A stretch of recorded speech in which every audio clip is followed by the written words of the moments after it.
When it comes to watching the ball in tennis, the current hot topic is that of the dominant eye theory. Now in this lesson, I'm going to explain exactly why that theory is a complete waste of time, why it's ruining your tennis, and why it's slowing down your improvement. Now when it comes to our great sport of tennis, there is no skill more important than that of tracking the tennis ball. You can have Roger Federer's forehand, Novak Djokovic's backhand, but if you can't track the tennis ball like an eagle stalking its prey, then those strokes won't mean anything, and you won't be a good tennis player. Now, in order to hit effective shots in tennis, you have to be in the right position and actually have time to set up and prepare to hit those shots.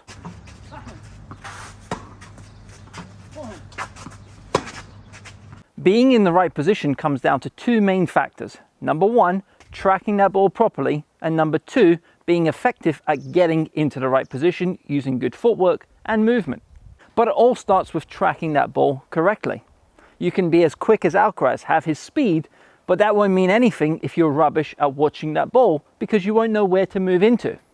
And on the flip side of that, if you have average footwork and average speed, but you're great at tracking that ball, you'll be able to cheat and get into the right position more often than not. We often discuss the great strokes of players like Roger Federer, Rafa Nadal, and Novak Djokovic. But a very neglected aspect of the game that isn't talked about is the fact that all three seem to have more time than many of their opponents and can be in the right position on a consistent basis even when under extreme pressure. This might be when the opponent is hitting the ball as hard as they can. It seems like all three are still able to get behind that ball and still hit a pretty good shot. Novak Djokovic's great return of serve technique wouldn't be effective if he didn't pick up where that ball was going very quickly. Rafa Nadal's incredible passing shots on the full run would be impossible if he didn't pick up the ball early as well. And Roger Federer's ability to make tennis look so easy and effortless would be impossible without having time. And creating time on the tennis court starts with him picking up early where that ball's going, and this all stems from tracking the ball correctly. So what exactly happens when we're tracking that ball, and how can we become better at doing so using both eyes? Now, the human visual system uses a combination of different eye movements to help you track objects. When you're tracking a tennis ball move across the court, your eyes can use a movement that is called smooth pursuit. And this allows you to maintain focus on a moving object against a stationary background. However, when the ball is hit harder and quickly changes direction, your eyes start to use saccadic movements to allow you to rapidly shift your focus point to a new location. At the lower levels of tennis, where the ball is generally hit much slower, the eyes will use that smooth pursuit to track the tennis ball.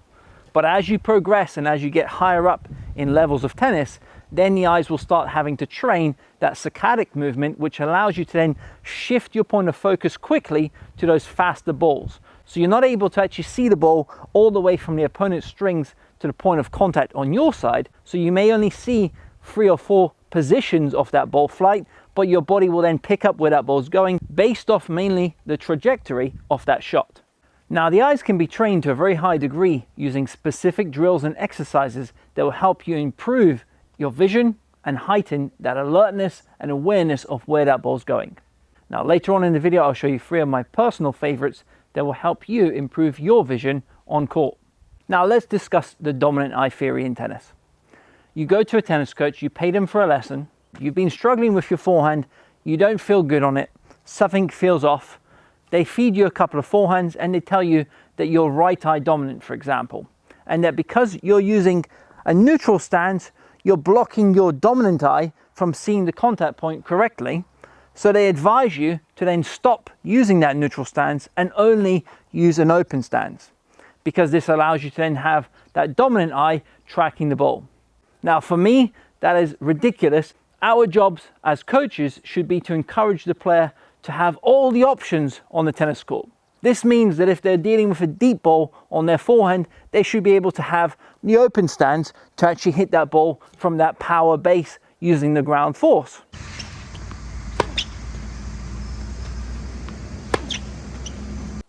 This means that on a slightly shorter ball, they should have the ability to step in and use that neutral stance to then transfer the body weight into that ball.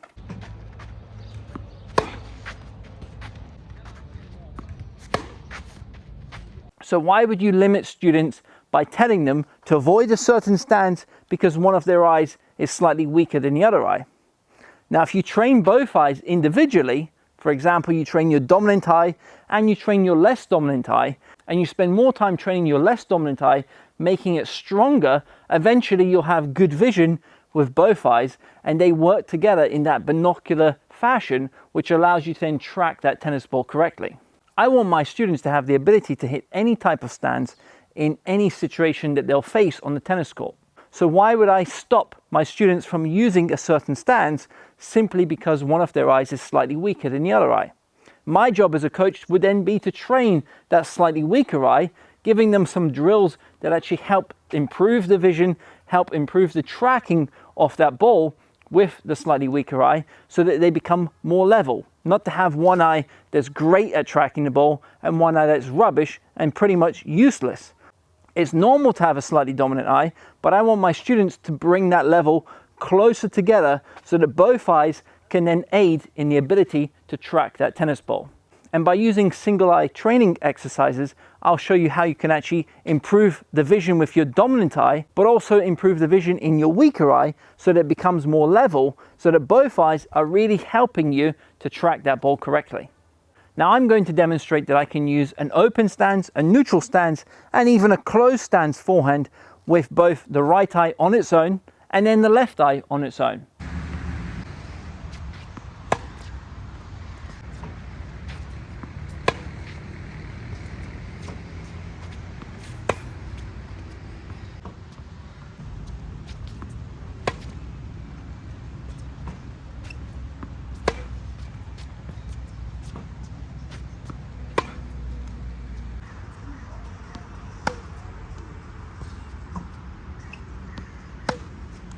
So there's no excuse for me to avoid a certain stance because I know I can hit a closed stance forehand with just my right eye, for example, or just my left eye.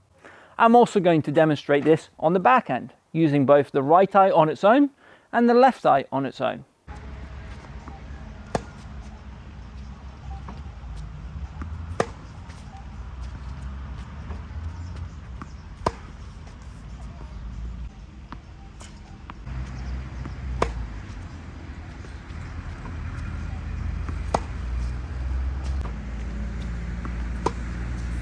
Now you may see these clips and say, well, the ball isn't traveling too fast. So I've come to the net now and I'm going to hit volleys with just one eye. So my right eye is open, my left eye is closed, and you'll see that I'm able to track the ball onto the racket using just that one eye.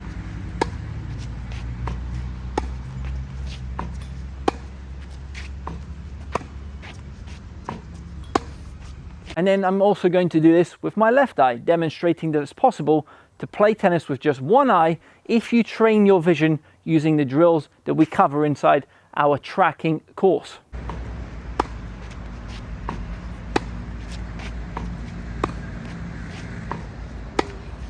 Now this is the basis of why we have created our brand new course, which is all about tracking the ball.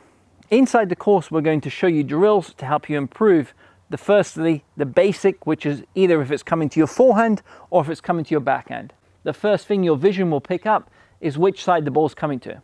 So it's very important to train this skill because this helps you then with that early preparation on either side. The next step in tracking the ball is then identifying how deep or how short that ball will be coming. And this is covered then in module 2 of our course. Then it's putting it all together. Which side is the ball coming to and which zone is the ball likely to bounce into. So the first drill, I'm going to cover up one eye and play with only one eye. So I'm using one eye at a time. I'm going to play a couple of minutes with one eye and then I'm going to swap.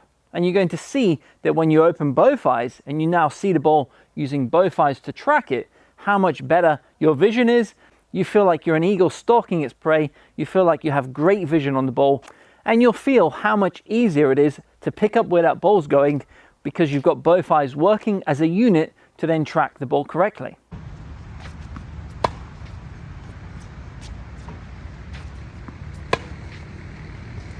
Now the second drill that I love to do, and this is something that will help with that early preparation on either side, is to call out as early as you can if the ball's coming to your forehand or if it's coming to your backhand. So in this clip, I'm demonstrating this on the ball machine. I've put the ball machine setting to random, so I don't know where the ball's going. And all I'm doing is then reacting to that ball It can go anywhere, it can go to either side, and I'm quickly calling out forehand if it comes to the forehand side, or I'm calling out backhand if it comes to the backhand side.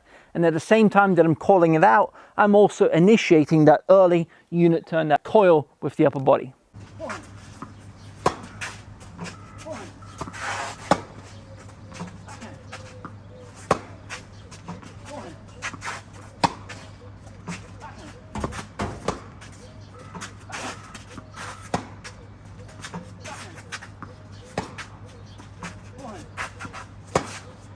And the third drill that I love to do is having both eyes closed and listening for that point of contact, and then opening and reacting.